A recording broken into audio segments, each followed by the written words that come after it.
And then the last point I'd say from a high level perspective is that it's estimated that there is IP theft and infringement that's valued around $600 billion to U.S. businesses. So that's $600 billion of real losses to U.S. businesses that we work on, that are the theft is from not only China, but other countries and other competitors in a space that do not make that real investment early on to intellectual property. I think some of the main areas from a military industrial standpoint that we're focused on is you see the current use of drones and a number of areas that you mentioned. We see robots, future robots, how they're going to be used in the military complex is going to be very interesting. AI is everywhere in healthcare, but particularly it's in the military technology. And then the general stuff that kind of keeps me awake at night is the quantum computing.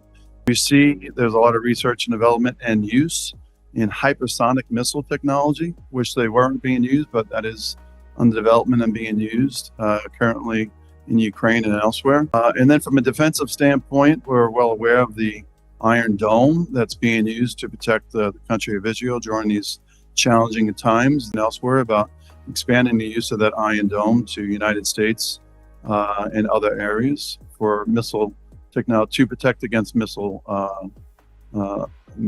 attacks. So healthcare and military tech often intersect, especially in areas like wearable devices for soldiers or telemedicine for remote operations. So what we look at, it's a personal interest for me, if you look at the warfighter running through a desert, running up a mountain, running around, an area that's of particular interest to me is just exoskeletons. The structures outside the body that allow us as human beings to do things that normally we're not capable of doing.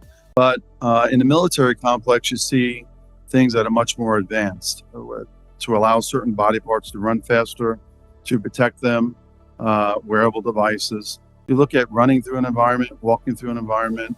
Now, why do we need to do that if we can actually use a jet suit to get from one place to another? Rather than scaling a mountain, why don't we just fly over the mountain?